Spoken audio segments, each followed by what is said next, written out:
Dans le cadre de cette vision du supramental, voici dans cette salle 612 la deuxième partie de cette conférence donnée par Bernard de Montréal, intitulée « Les maîtres du monde ». Nous allons vivre dans les 4-5 prochaines générations une vie de plus en plus bouleversante, mais aussi une vie de plus en plus grande, parce que nous allons vers une nouvelle expérience. Nous allons vers une nouvelle dimension. Il y a des hommes sur la planète Terre qui entreront en contact avec l'éther, qui entreront en contact avec l'invisible, qui verront dans l'invisible, pas par le biais du corps astral. Ils se serviront de leurs yeux physiques. Ils communiqueront par télépathie. Ils connaîtront les secrets de la lévitation. Ils connaîtront la science cosmique. Ils appliqueront la science cosmique. Ils connaîtront les secrets de l'esprit humain, de l'âme, du corps humain et des fonctions de l'esprit humain en relation avec l'âme. Ils connaîtront la différence entre l'âme et l'esprit. Ils connaîtront les mensonges de l'esprit. Ils connaîtront les mensonges qui doivent être imposés à l'âme pour la correction de ses erreurs antérieures. Ils connaîtront la loi du mensonge. Ils connaîtront pourquoi l'homme doit vivre le mensonge cosmique. Ils verront clair. Nul ne pourra leur mentir, il n'y aura pour eux aucun maître. Avant que ce temps arrive, l'homme doit souffrir. Il y aura sur la planète beaucoup de souffrances, et déjà aujourd'hui, nous en connaissons un peu. Attachés au centre de la planète, toutes ces forces devront un jour ou l'autre, entrer en confrontation totale, cataclysmique, avec les intelligences que nous retrouvons dans les plans lumineux. Et qui sera pris dans ce conflit? L'homme.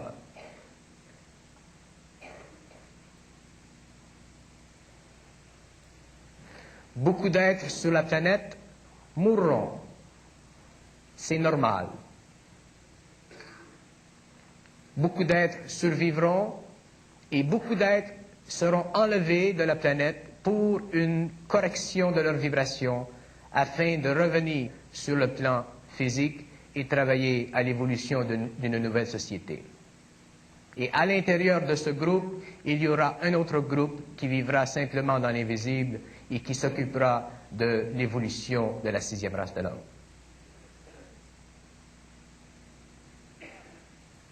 Aux confins des choses, aux confins du territoire psychique, il y a une limite. Et cette limite, elle est dans chacun de nous. On ne peut pas comprendre certaines choses tant que nous ne sommes pas arrivés à un certain niveau de développement mental. On ne peut pas se servir de nos émotions intuitives, de nos facultés psychiques intuitives, d'une façon parfaite, tant qu'il y a en nous de la coloration, tant qu'il y a en nous de la crainte, tant qu'il y a en nous de la subjectivité. Si l'humanité, les gens qui cherchent, les gens qui veulent se rencontrer, les maîtres qui enseignent, si tous ces gens doivent un jour se reconnaître, se rencontrer, il est absolument essentiel que les barrières qui existent entre eux à cause des personnalités tombent. Et la meilleure façon pour débuter ce travail à long terme, c'est de faire comprendre à ces gens qu'il y a dans chaque homme une puissance, qu'il y a en chaque homme un centre d'énergie, qu'eux doivent sentir. Qu'eux doivent sentir d'abord. S'ils sentent ce centre d'énergie, cette pulsation, cette vibration, même si elle est colorée par la personnalité, le caractère, les choses et les événements de la vie qui rendent terne le visage de la personnalité, ils doivent faire l'effort de voir plus loin, regarder derrière la carcasse et sentir la pulsation réelle de cet individu. Et à ce moment-là, ils peuvent commencer une amitié réelle et développer cette amitié jusqu'au moment où ils arrivent à parler le même langage. Et petit à petit, s'élever sur la vibration de l'intuition pour éventuellement en arriver à comprendre des choses qui ne se comprennent pas par l'intellect, c'est-à-dire des choses qui appartiennent au supramental et qui sont données à l'homme au fur et à mesure qu'il a mis de côté ses émotions subjectives humaines. Aucun homme n'a le droit de juger un être humain. Ceux qui le font se rendent automatiquement incapables de dialoguer avec eux d'une façon parfaite. Lorsque l'humanité aura atteint un certain développement dans cette direction, viendra un autre maître.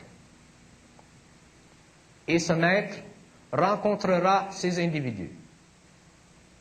Tout se fera d'une façon très rapide, tout se fera d'une façon synthétique, tout se fera d'une façon parfaite, et ces individus seront amenés en relation avec une conscience vibratoire quelque part sur la planète, afin de devenir conscients d'une façon instantanée de la réalité qui se cache derrière le masque de la matière. Tout ce qui est à la disposition de l'homme, la religion, la politique, l'argent, la matière, tout est bon. C'est l'homme qui déforme les choses. Ce ne sont pas les choses qui déforment l'homme.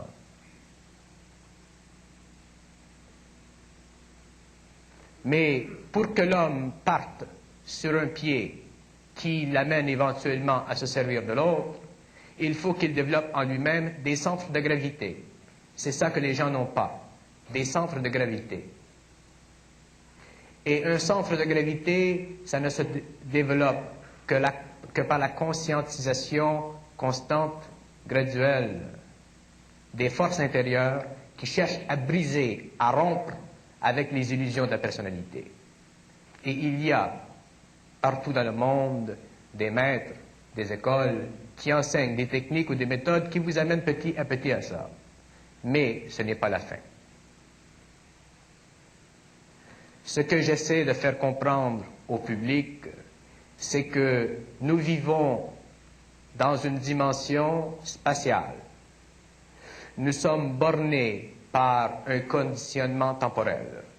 Nous n'avons aucune idée ce que signifie le temps. Nous n'avons aucune idée des limites de l'espace. Nous n'avons aucune idée de la réalisation qui existe en soi-même en potentiel. Et à cause de cela, nous sommes forcés presque par tendance à mettre de côté ce qui choque.